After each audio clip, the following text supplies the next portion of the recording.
Sahibganj district में राजमहल हो, खुद साहिबगंज का बोरियो एरिया हो, राजमहल एरिया हो, यहाँ पे बहुत सारी चीज़ें हैं जो मुझे लगता है पूरे भारतवर्ष में लोगों को पता नहीं है। लोग दूर दूर से यहाँ आ रहे हैं और झारखंड के लोगों को नहीं पता यहाँ के बारे में कि यहाँ पे कितनी सारी चीज़ें हैं। पतौड़ा झील है जहाँ पे साइबेरियन पक्षी आते हैं, शिकारा राइड्स है वहाँ पे। स्पेशली हमारे राजमहल की गंगा में डॉल्फिन है। डॉल्फिन अद्भुत चीज़ है जो जनरली लोगों को देखने नहीं मिलती, उनके बारे में लोगों को पता भी नहीं है। हमारे यहाँ क्या नहीं है, एक तालाब है कटघर का तालाब, शायद लोगों को नहीं पता होगा, मैं बताती हूँ। वहाँ पे अनाज रूपी पत्थर निकलते हैं कटघर के तालाब में। तो इतनी सारी चीज़ें हैं, इतनी अद्भुत चीज़ें हैं, आपको चूज़ करना होता है कि आप कौन से रास्ते पे चलना चाहेंगे। सही पे तकलीफ़ें ज़्यादा हैं, आपको टाइम बहुत ज़्यादा लगता है, जैसे मुझे भी लग रहा है, लेकिन सही रास्ता आपको सही जगह लेके जाता है, सही मंजिल पे। तो बस फिल्म नहीं, वो सीरीज़ है एहसास द अनब्रोकन साइलेंस, वो आर्या OTT पे आ रही है, आप लोग देखिएगा प्लीज़। अच्छी सीरीज़ है। मैंने उसमें गूंगी बहरी जो मेन लीड है वो मतलब दिव्यांग है, वो सुन नहीं सकती, वो बोल नहीं सकती, लेकिन उसके साथ घटना होती है जो अपनी पूरी कहानी में बताती है। साहिबगंज की बेटी आज महानगरों में जो है उनके नाम चल रहे हैं। और जाहिर सी बात है कि आखिर किस प्रकार वो पहुँचे, एक छोटी सी सुदूरवर्ती गांव से कैसे महानगर में पहुंचे, ये आज जानते हैं। कि हमारे बीच मौजूद है कल्याणी खत्री, जो आज कई बड़े बड़े जो सीरियल में काम कर रहे हैं। अभी आपने रिसेंटली में सुना होगा कि पंचायत 3 का उन्होंने जो काफ़ी ज़्यादा संख्या में लोगों ने उनको, आखिर कैसे इस गांव से जो शहर के महानगरों में पहुंचे, आज इनसे बात करते हैं, जानते हैं। तो आपकी मेरी जो जितनी भी जनता हमें देख रही है, सबको जोहार, प्रणाम। और बहुत टफ़ होता है, मतलब अगर आप बहुत छोटे से शहर से हों और स्पेशली जब आपका कोई बैकग्राउंड नहीं हो फिल्म का और आपकी पूरी फैमिली में फ़िल्म जगत से कोई नहीं हो, तो बहुत टफ़ होता है उस फील्ड में आगे जाना। और हम लोगों ने, मतलब ये कह सकते हैं कि मेरे घर से बहुत सपोर्ट मिला, मेरी माँ का।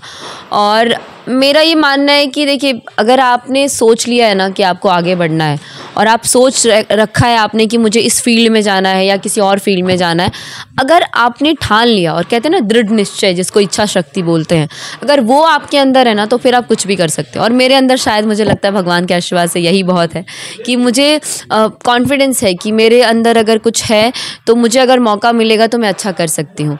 और चाहे वो अपने देश के लिए हो, अपने राज्य के लिए हो। इसके पहले भी मैं बहुत स्पीच कॉम्पिटिशन्स वगैरह में पार्ट करती थी, मैंने राज्य का नेतृत्व किया था देश में। तो मुझे ऐसा लगता है मेरे अंदर है और मैं कर लूँगी। मतलब दूसरा कर पाएगा नहीं कर पाएगा, मैं सबकी बात नहीं कर सकती, पर मुझे मेरा पता है कि अगर मैं कोशिश करूँगी तो शायद मैं कर लूँगी। और यही एक रीज़न है कि मैं बॉम्बे गई, और वहाँ तो ये कह सकते हैं कि अगर साहिबगंज एक तालाब है तो मुंबई एक समंदर है, और समंदर में बहुत सारी मछलियाँ हैं, बड़ी छोटी, और उन मछलियों में एक छोटे शहर से आई मछली अपनी पहचान कैसे बनाती है, बहुत मुश्किल होता है, बहुत टफ होता है, लेकिन हाँ, कर सकते हैं, हो सकता है।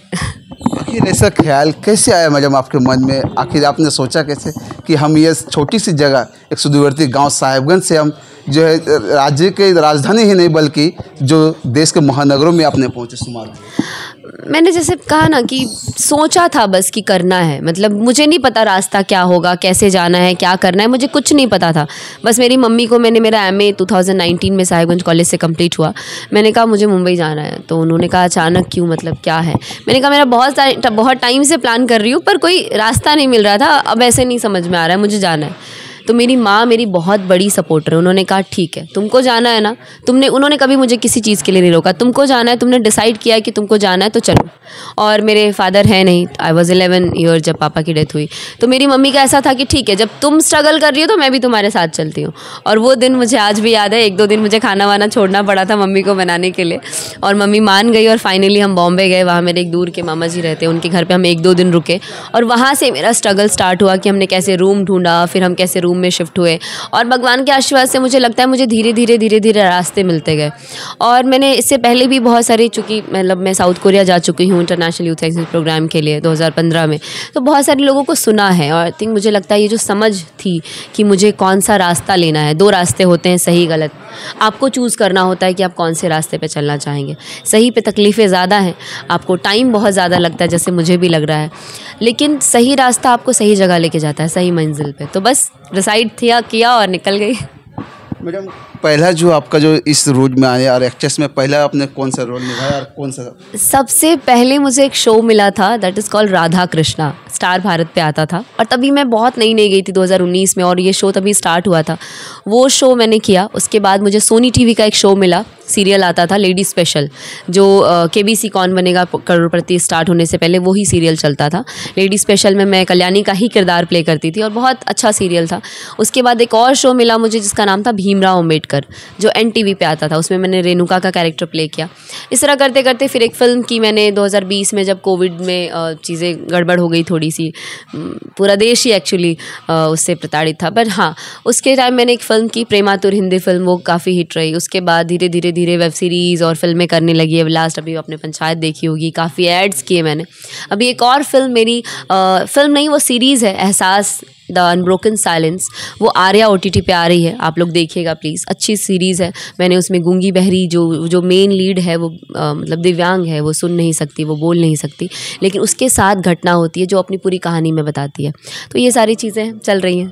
मतलब अपने 6-7 साल के करियर में सबसे अच्छा कौन सा सीरियल आपको जो अच्छा लगा? सबसे अच्छा मेरे पूरे 6-7 साल के करियर में मुझे लगता है one of the favourite series मेरी भी है, वो है पंचायत, जो आप लोगों ने भी देखी होगी। सीज़न 1 से लेके अभी सीज़न 4 तक आ चुका है और वो एक ऐसी सीरीज़ है जिसको भारत सरकार ने बेस्ट OTT सीरीज़ का अवार्ड दिया है। और उस सीरीज़ में आपको कहीं कोई वल्गरिटी नहीं मिलेगी, कोई नेगेटिविटी नहीं मिलेगी, कोई गंदी चीज़ें नहीं मिलेगी। मतलब वो एक ऐसी सीरीज़ है जो प्योर फैमिली ड्रामा बोलते हैं, वो वैसी है। तो मेरी अब तक की सबसे बेस्ट मेरा काम जो रहा है वो सीज़न 3 पंचायत का रहा है, जो मैंने किया है। आज राजमहल है मैडम, क्या मकसद है? राजमहल मैं इसलिए आई क्योंकि मैं जब भी मेरे झारखंड आती हूँ, मेरे साहिबगंज डिस्ट्रिक्ट आती हूँ, मैं घूमती हूँ, एक्सप्लोर करती हूँ चीज़ें। और यहाँ पे क्या है ना कि हमारे साहिबगंज डिस्ट्रिक्ट में राजमहल हो, खुद साहिबगंज का बोरियो एरिया हो, राजमहल एरिया हो, यहाँ पे बहुत सारी चीज़ें हैं जो मुझे लगता है पूरे भारतवर्ष में लोगों को पता नहीं है। लोग दूर दूर से यहाँ आ रहे हैं और झारखंड के लोगों को नहीं पता यहाँ के बारे में कि यहाँ पे कितनी सारी चीज़ें हैं। पतौड़ा झील है जहाँ पे साइबेरियन पक्षी आते हैं, शिकारा राइड्स है वहाँ पे। स्पेशली हमारे राजमहल की गंगा में डॉल्फिन है। डॉल्फिन अद्भुत चीज़ है जो जनरली लोगों को देखने नहीं मिलती, उनके बारे में लोगों को पता भी नहीं है। हमारे यहाँ क्या नहीं है, एक तालाब है, कटघर का तालाब, शायद लोगों को नहीं पता होगा, मैं बताती हूँ। वहाँ पे अनाज रूपी पत्थर निकलते हैं कटघर के तालाब में। तो इतनी सारी चीज़ें हैं, इतनी अद्भुत चीज़ें हैं, इतना इतिहास हमारा भरा पड़ा है, लेकिन लोगों को पता क्यों नहीं है। तो बस मैं चाहती हूँ कि मैं आऊँ, जैसे भी हो सके सोशल मीडिया के माध्यम से, रील के माध्यम से मैं लोगों को बताऊं कि हमारे यहाँ क्या कुछ है। जब हम साहिबगंज जिले में कई से जो है प्राकृतिक धरोहर है जिसे लोग पूछते भी और लोग दूर दूर से आते हैं, विदेशों से भी यहाँ आते हैं। हाँ। तो क्या आपके माध्यम से कैसे आप देखते हैं इसको? मैं अपने माध्यम से ऐसे देखती हूँ, मैं चाहती हूँ कि विदेश से लोग आ रहे हैं, अच्छी बात है। मुझे तो बहुत खुशी होती है कि यहाँ पे पर्यटन बढ़े और मेरा ये मानना है कि देश विदेश से लोग आएँ और पूरे देश से लोग, जैसे यहाँ पे रक्सी स्थान है, बाईसी मंदिर है और भी कन्हैया स्थान है, तो लोग आए यहाँ पे। और जितने ज़्यादा लोग आएंगे बाहर के, उतना पर्यटन बढ़ेगा, हमारे देश का विकास होगा, हमारे राज्य का विकास होगा। और मुझे लगता है हमारा जो ये डिस्ट्रिक्ट है साहिबगंज, अगर लोगों को नहीं पता है तो धीरे धीरे इन सब चीज़ों के माध्यम से उनको भी पता चल जाएगा। Thank you. बहुत बहुत धन्यवाद। आज राजमहल में एक्टर जो है कल्याणी खत्री पहुँचे और उनके स्वागत के लिए हमारे राजमहल के युवा नेता है पंकज घोष जी पहुँचे। हम जब बात करते हैं उनसे कि क्या कहते हैं इसको लेकर, क्या कहना चाहिए पंकज जी आज राजमहल में? देखिए, साहिबगंज की बेटी कल्याणी खत्री जो अभी एक्टर है और वो किसी व्यक्तिगत कार्यों से राजमहल आई थी, तो हमें जिसकी सूचना मिली तो हमने एक सामाजिक स्तर पर उसका स्वागत किया और ये हम राजमहल वासियों की ओर से उनका स्वागत किया शॉल ओढ़ाकर। और ये हमारा फ़र्ज भी बनता है कि बहुत निचले स्तर से आज कल्याणी खत्री जी एक मुकाम स्थापित करके बॉम्बे जैसे बड़े शहरों में अपने आप को स्थापित की हुई है। और वो व्यक्तिगत कार्यों से आने के बावजूद अपने क्षेत्र के प्रति, राजमहल के प्रति, साहिबगंज के प्रति यहाँ पर्यटन कैसे विकसित हो और इसका ब्रांडिंग हेतु वो कई जगहों पर घूम भी रही है। तो ये मुझे काफ़ी अच्छा लगा कि भाई अपने व्यक्तिगत कार्यों के बावजूद भी इस क्षेत्र की पहचान कैसे बढ़े, इसके लिए वो चिंतित है। क्या ऐसा लगता है कि फिल्मी जगत में भी अब साहिबगंज जिले के जो पर्यटक स्थल है इनका भी चर्चा होंगे? निश्चित रूप से किसी भी जगह का ब्रांडिंग होता है, किसी भी जगह का जब लोगों के बीच आता है कि साहिबगंज जिला में बहुत सारे पर्यटन स्थल है जिसका विकास हो सकता है और इसको फिल्म जगत में भी स्थान मिले, ऐसा सभी का प्रयास चल रहा है।